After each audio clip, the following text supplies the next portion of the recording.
10 years had passed since my mother-in-law became confined to a wheelchair.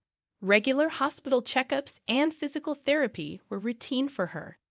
On this particular day, she was undergoing tests, and I found myself waiting in the hospital's waiting room before her therapy session. In the midst of my thoughts, a doctor suddenly pulled on my arm, a deep concern etched on his face. "I'm going to speak with her primary doctor about this," he announced. Gently releasing my arm, I observed that the doctor in front of me was a man, whereas my mother-in-law's primary doctor was a woman. Confused about the need for a doctor who wasn't her primary to discuss her case, I questioned the situation. The male doctor hastily grabbed my hands, realizing my suspicion. "There's something neither your mother-in-law nor her primary doctor should hear. That's why I only want to tell you," he explained. Intrigued, I took a step closer to him. "My name is Julie, a 37-year-old office worker. Recently, I've been working remotely for a small and medium-sized company. However, the doctor's revelation seemed unrelated to my mother-in-law's condition." He continued, "When I was a child, my mother left home, and I was raised by my father in a single-parent family. Despite my father's warnings about my mother being a spendthrift, I never felt lonely due to the love he showered on me. I eventually went to college and found a job, leading an independent life. 14 years ago, I married Mike. His mother warmly welcomed me into their family, treating me like her own daughter. However, tragedy struck when my mother-in-law was involved in a car accident, leaving her wheelchair-bound. Despite various caregivers, her condition deteriorated, and she expressed loneliness, prompting us to move back to care for her temporarily. As my husband and I visited her, she seemed relieved and began to smile. However, when we mentioned returning to work, her demeanor changed, and she didn't allow us to leave. My mother-in-law pleaded with desperation, her voice nearly hysterical. "No, please, both of you don't leave. Don't leave me alone." Attempting to calm her, I assured, "Mike really needs to return to his job, but I'll talk to my company and see if I can stay here a bit longer. I'll come back as often as I can. Just hang in there for me, Julie." With tearful eyes, she implored, "If you can stay, that would be great. Mike, you better come back, okay? I'll be waiting." After losing her husband, she had endured loneliness for a long time. Our sudden notification of departure likely triggered anxiety and confusion. Her weakened state over the past week heightened her fear of facing loneliness. After discussions with my company, I decided to switch to remote work and operate from home temporarily to care for my mother-in-law. However, her aversion to being alone persisted. Even when I worked from home, she clung to me relentlessly. I couldn't let her be seen by my coworkers, and no matter how close we might be, she'd always be waiting where she could see me. It felt like I was under constant surveillance, leading to a growing sense of resentment. Meanwhile, Mike would come home on weekends and take days off during the week to assist with her care. Despite ongoing physical therapy, her condition showed no improvement, preventing my return to the office. Our personal lives became dominated by her care, leaving no time for just the two of us. The 10th year of this lifestyle marked her 65th birthday, and with each passing year, her dependency on us grew. My husband, unable to bear the situation, reduced his visits year by year. Even if I stepped out for a few minutes, my mother-in-law would panic, insisting I take her with me. Calming her down took ages, and I couldn't go back to our own home. Yet, I couldn't abandon the woman who had welcomed me without judgment or prejudice from a single-parent household. Then, a pivotal moment arrived. During a routine checkup, I accompanied my mother-in-law to the hospital as always. Dr. Mia, a woman in her 30s, had been her trusted doctor for a decade. When my mother-in-law went into the examination room, a young male doctor named Ryan approached me. Startled, he said, "Excuse me, you're Sally's daughter, right?" Sally was my mother-in-law's first name. Ryan explained that he recently joined the hospital and worked in the same department as Dr. Mia. Intrigued, I replied, "Yes, I'm her daughter-in-law. What's going on?" Ryan apologized for the sudden approach and requested a moment to discuss something about my mother-in-law. Curious, I agreed, realizing her appointment probably wasn't over yet.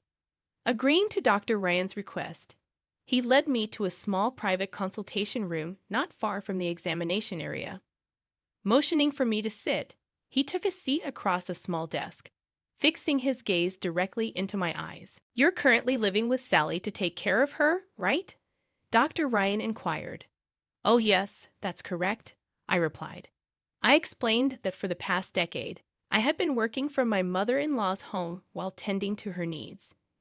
The increased dependency had left me with little personal time, causing my husband to avoid coming home. Listening intently, Dr. Ryan nodded. I found myself expressing all the frustrations that had built up. Apologizing for the venting, I remarked, "I'm sorry for going on like this." Dr. Ryan reassured, "It's completely all right. Anyway, 10 years, that's quite a commitment." His face turned thoughtful, and then he looked at me with a serious expression. However, before his words could reach me, a scream from my mother-in-law pierced the air. Both Dr. Ryan and I rushed to the examination room, only to witness an unthinkable scene that left me speechless. Dr. Ryan urged, "You should leave that house as soon as possible. Get away from your mother-in-law." Suppressing my anger, I nodded, and without heading to my mother-in-law, I went straight to the police. Despite skepticism, they promised to investigate. I hastily packed my belongings from the house, the disturbing image from the hospital replaying in my mind. An hour later, while still packing, I explained everything to my husband over a call. Numerous calls and messages from my mother-in-law flooded my phone, but I continued to ignore them. In the evening, my husband and the police arrived, and that's when I finally answered a call from my mother-in-law. Angrily, she demanded to know why I had left her behind. With a firm attitude, I informed her, "I realized I don't need to live with you anymore. I'm going back to the house where my husband is." Indignant, my mother-in-law ranted and raved. With a sigh, I responded, "Why don't you just walk back home from the hospital? After all, your legs are fine, so you don't need a wheelchair or care, right?" As I continued explaining, my mother-in-law let out a short scream, conveying her extreme upset. I could vividly imagine her emotional turmoil as I disclosed the revelations I had discovered. I shared with her the unsettling information that Dr. Ryan had conveyed and the first-hand experience of witnessing an unexpected turn of events. Dr. Ryan had revealed that recent tests showed no physical issues with the muscles or nerves in her body. Instead, he speculated that her belief in her inability to walk might be psychological. The power of such beliefs could be formidable, and Dr. Ryan considered both physical and psychological care for her legs. In his efforts to include me as a family member in the care plan, he had called me over. However, it turned out that my presence wasn't necessary. During our conversation, a scream echoed from the examination room, my mother-in-law's. Dr. Ryan and I hurriedly went to check the room, finding her gesturing as if swatting away an insect. To our surprise, it was a false alarm. She had mistaken dust for a bug. In a surreal moment, she picked up the motionless dust and walked to the trash can, revealing that she could walk without the need for a wheelchair or cane, moving with astonishing ease. Dr. Ryan pushed me to the corner of the hallway, and we observed silently as my mother-in-law, seemingly unaware of our presence, calmly returned to her wheelchair. Dr. Mia entered the room, exchanged an envelope with my mother-in-law, and, acting nonchalantly, pushed her wheelchair toward the physical therapy facility. Stunned by the unfolding events, I stood frozen until Dr. Ryan gently shook me out of my daze. He advised me to leave my mother-in-law's house immediately, and I hurriedly packed, desperate to escape this surreal revelation. Throughout my narrative, my mother-in-law remained silent. Finally, with an audible sigh over the phone, she began to speak, perhaps realizing she couldn't evade the truth any longer. Acknowledging the car accident that initially left her wheelchair-bound, she admitted that thanks to treatments, she could walk with the aid of a cane about 5 years after the incident. Listening in disbelief over the speaker, my husband and I were stunned. What puzzled us most was the purpose of the 12 years we had spent caring for her. She expressed her fear that once we discovered she could walk, we would leave her side. Tearfully, she admitted, "Julie, Mike, I couldn't bear that thought. I feared losing you both, and that's why I kept up the pretense. I truly love you like my own daughter." My mother-in-law had often expressed her loneliness after Mike moved out and my husband passed away. Despite her repeated pleas, our hearts remained unmoved. While we understood her feelings, we believed the way she went about it was wrong. Apologizing, we explained, "We can't be by your side any longer. Sorry, Mom, Mike, but the way you went about it was wrong." I continued, expressing my own sentiments. "I've been taking care of you for the past 10 years while working. My colleagues have experienced promotions, marriages, and childbirth. Because of your care, I couldn't have a child of my own. I had almost given up on having kids, but now I feel like the past 10 years are in vain. Why did you deceive us to the point of having us care for you? We would have visited you during our time off. Why did it have to be this way?" Though I didn't mean to blame her, tears welled up as the words poured out.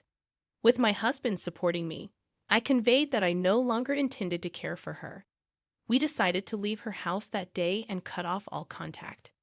Despite her protests and hysteria, we hung up, contacting the police, who assured us they would begin an investigation. 2 months later, while at a hospital with my husband, Dr. Mia, my mother-in-law's supposed doctor, rushed over to us. We remembered her with fuller cheeks, but now she looked gaunt and fatigued. Curious about her presence, we reluctantly listened as she approached with a desperate look. Dr. Mia revealed that she knew all along that my mother-in-law's leg was healed. She had accepted money to provide a false disability diagnosis. The money was in the envelope she received from my mother-in-law that day. Due to a recent complaint by Dr. Ryan, the hospital discovered her forgery and fired her immediately. Furthermore, she faced potential arrest for fabricating medical records, and her medical license was likely to be revoked. Incredibly, Dr. Mia insisted that the money wasn't an appreciation gift from my mother-in-law, but hush money from my husband and me. She alleged that we plotted to scam disability pension by making my mother-in-law disabled. However, there was no evidence to support these claims. It was shocking to realize that Dr. Mia, facing legal trouble, had shifted the blame onto us. In disbelief, I responded, "What are you talking about? We haven't done anything like that." Dr. Mia persisted, claiming it was the truth. "I'm going to tell the police everything," Dr. Mia shouted, her eyes red with rage, making us turn pale. While her claims lacked evidence, proving our innocence would be challenging, and the mere thought terrified us. My husband and I were on the verge of tears when a woman approached us, standing between Dr. Mia and us, shielding us from her wrath. Aren't you the head doctor here? I urgently need to talk to you," she said. Upon seeing the woman, Dr. Mia turned deathly pale, quickly putting on a forced smile and approaching her with flattery. The woman glaring at Dr. Mia was the head doctor of the hospital, and she was Yvonne, my mother. Yes, my mother, from whom I was separated as a child due to her divorce, was now a doctor and held a prominent position in a major university hospital. She was one of the people advocating for revoking Dr. Mia's medical license upon learning about her misdeeds. "Oh, you're related. In that case, could you please just hear me out?" Dr. Mia begged, trying to invoke my mother's sympathy. However, my mother shook her head, stating, "Don't mess with me. You and Sally have been deceiving the hospital and the authorities for 10 years, keeping my daughters confined at home. Sally kept them at home because she was afraid to be alone. You, on the other hand, funded your debts from your nightlife with Sally's disability benefits. You frauds need to face appropriate punishment and make amends." Dr. Mia's plea was abruptly dismissed, and realizing there was nothing she could do, she slumped to the ground in despair. Whispers and stares from those around us focused on her, and we couldn't help but watch with indescribable feelings. Suddenly, a strong pull came from behind, startling me. I turned around to find, astonishingly, my mother-in-law standing firmly beside my father. My father angrily shouted at my mother, demanding, "What have you done to Julie?" I was taken aback, wondering why my father was there and why with my mother-in-law. When I heard that Sally was looking for Julie, I wanted to help. "You moved to a place without telling me, and I thought I would meet you if I followed Dr. Mia," my father explained. The reason I hadn't told my father our whereabouts wasn't just because of the family connection between my mother-in-law and him. Since my mother-in-law's car accident, I had asked my father to look after her when I was out for work. During those times, they became close and started dating secretly behind our backs. I had found out about this last year, suspecting their relationship when I saw them talking closely at my in-laws' house. "Give Julie back. I won't let you take her away," my father yelled at my mother, an intensity I'd never seen before. Brushing off his grip, I shouted, "Stop it. I know all the stories you told me about Mom are lies." My father's face went pale at my revelation. Since the divorce, he had been feeding me lies about my mother to ensure I didn't want to meet her. The stories about her treating him like a slave or leaving him for a younger man were all false. My mother, an accomplished doctor, always had a busy schedule, and my father knew this when they married. However, after I started daycare, his attitude shifted drastically. Blaming her for our lack of family vacations, he decided to divorce her, claiming she wasn't a good mother. On my 4th birthday, my father suddenly took me and left home. In reality, it was him who left, not my mother. Following the divorce settlement, even though my mother had a decent income, she couldn't guarantee time for raising me. My father was nominated to live with me. However, my mother had been sending a substantial amount in child support every month. I didn't know this until I met my mother. Even after becoming a single parent, my father ensured I didn't want to see my mother by portraying her in a negative light with false stories. It seemed that my mother wanted to see me, but most of the time, she was overseas for training or research. She kept sending me letters from overseas that my father kept refusing, hiding the letters. There were times when it seemed they might meet, but something always came up. Either my mother got an emergency call at the hospital, or my father would come up with an excuse to cancel at the last minute. I had been told since I was young that my mother couldn't be reached, or that no one knew where she was. It turned out that was a lie.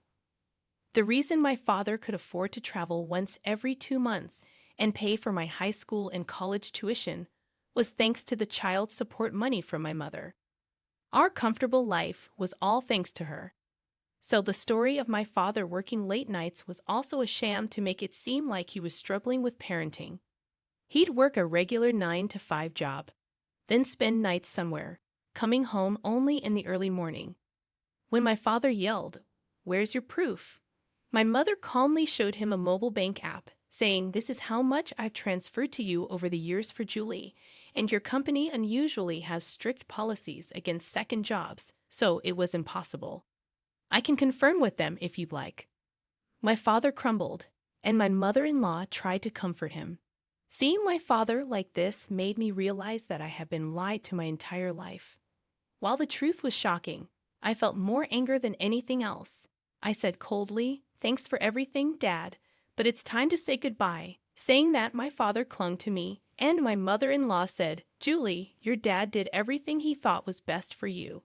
No, he did it for himself. He lied about struggling as a single parent, using the money from my mom. And you lied to my husband and me, trying to bind us to your home. Both of you are a perfect match for your lies. Please stay away from us. With no excuses left, my father and my mother-in-law were speechless. Ignoring their stunned faces, we left the hospital with my mother. Later, Dr. Mia was arrested and lost her medical license. She had forged medical documents multiple times and was sentenced to imprisonment. Additionally, the hospital she worked for is suing her for defamation. My mother-in-law had bribed a doctor for a fake diagnosis, leading to her having to pay back all the pension money she received with interest. She's also facing fraud charges, as informed by the police. Mike says he's cut ties with her, so he's not bothered about her future. I'm trying not to care either. As for me, I realized I had been somewhat dependent on my mother-in-law. Feeling betrayed sent me into a mental spiral, so I've been seeing a therapist at the hospital where my mother works. Regarding my reunion with my mother, when I was getting a referral at my previous hospital, the doctor's name I was referred to was the same as my mother's. To my surprise, it was actually her. My mother was skeptical when she saw a patient named me, but during the consultation, she realized it was me. Our reunion can only be described as miraculous. I can't be treated by my mother due to hospital rules, but she supports me from behind the scenes. I've been back to my job at the office while still attending therapy. When visiting Dr. Ryan, who informed me of the truth about my mother-in-law, I heard that he and my husband were old high school buddies. We now often hang out with Ryan visiting our place, and everything feels like old times. It may be hard for me to forget how I was tied up by my mother-in-law and my father.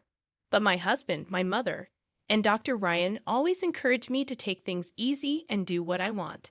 Thanks to that, I'm planning trips with my friends or going to cafes by myself.